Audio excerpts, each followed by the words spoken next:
Olha, a história de hoje é uma daquelas que te deixam pensando. É sobre guerra, desespero e um final, assim, totalmente bizarro. A grande questão aqui é, como é que um exército consegue ganhar uma guerra com um milagre que, na verdade, tem cara de massacre? Vamos analisar essa campanha militar de mais de 2 milênios atrás, onde a linha entre vencer e perder fica completamente borrada. É impressionante. Então, tudo começa com uma treta política, sabe? Tem esse rei, o Messa de Moabe.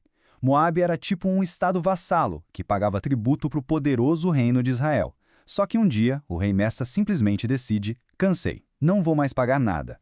E olha, não era pouca coisa não. A gente está falando de 100 mil cordeiros e a lã de 100 mil carneiros, todo ano. Isso era uma fortuna, um recurso gigantesco para a economia de Israel.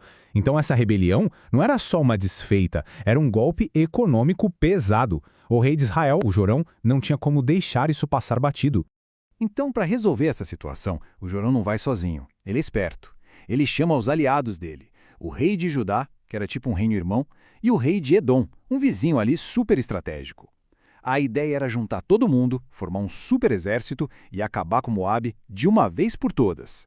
Beleza, exército formado, agora qual o plano de ataque? Eles decidem fazer uma manobra meio arriscada pelos flancos, atravessando o desolado deserto de Edom. Uma escolha que, como a gente vai ver, quase coloca tudo a perder. E a coisa complica rápido. 7 dias marchando naquele deserto e o que era para ser uma estratégia genial vira uma armadilha mortal. Acabou a água. Para todo mundo. Soldados, animais, o exército inteiro está a ponto de desmoronar no meio do nada. Nesse momento, o rei Jorão de Israel simplesmente entra em pânico. Ele olha para aquela situação e diz: e agora? Será que o Senhor nos juntou aqui, nós 3 reis, só para entregar a gente de bandeja na mão dos moabitas? Imagina o desespero. Ele acha que não foi o inimigo, mas o próprio Deus dele que armou essa cilada. Completamente desesperados, o que eles fazem? Vão atrás do profeta Eliseu. Só que o Eliseu, de cara, não está muito afim de ajudar, não. Ele não ia muito com a cara do rei Jorão, achava ele um cara sem fé. Mas aí acontece uma coisa curiosa. Começam a tocar uma harpa ali perto.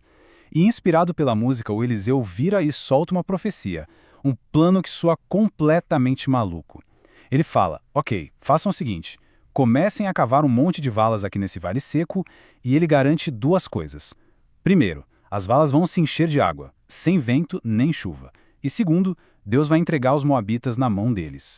E não é que na manhã seguinte a primeira parte da profecia se realiza e de um jeito espetacular, é aqui que a história prepara o palco para um dos erros de cálculo militares mais inacreditáveis que se tem notícia. Pois é, o vale que antes estava seco, de repente se enche de água. Água que veio de alguma forma lá da direção de Edom. O exército aliado está salvo da sede, um verdadeiro milagre.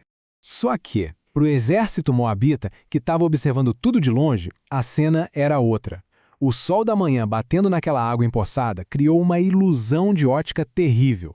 Para eles, o vale não estava cheio de água.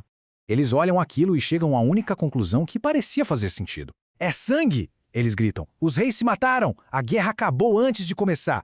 E com essa certeza, eles avançam gritando: ao saque, Moabe! Achando que iam só recolher os despojos. Claro que eles correram direto para uma armadilha. A batalha vira um massacre, uma vitória esmagadora para os aliados. Mas a história não acaba aí. Agora ela toma um rumo sombrio. Horrível, na verdade. O rei de Moabe está encurralado. O exército dele foi dizimado, a cidade está cercada. Ele ainda tenta uma última cartada militar, um ataque com 700 dos seus melhores espadachins, mas não dá em nada. Ele falha. E aí, sem saída, ele apela para algo indescritível. Ali, no muro da cidade, para todo mundo ver, tanto o seu exército quanto os inimigos, o rei pega o próprio filho, o mais velho, o herdeiro do trono, e o sacrifica como um holocausto, uma oferenda queimada, um apelo desesperado e chocante aos seus deuses.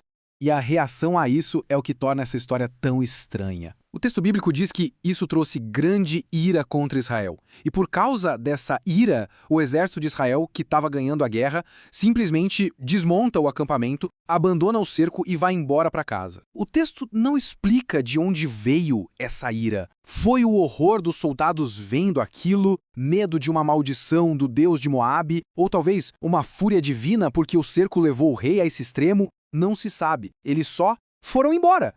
Então a gente fica com isso. Uma vitória militar bizarra seguida por uma retirada repentina e inexplicável. O que essa história toda nos diz sobre o verdadeiro custo da guerra? Talvez a lição seja que uma vitória pode se transformar numa derrota moral, numa derrota psicológica. Fica a pergunta: até que ponto se pode levar um conflito e qual é o preço quando se ultrapassam todos os limites?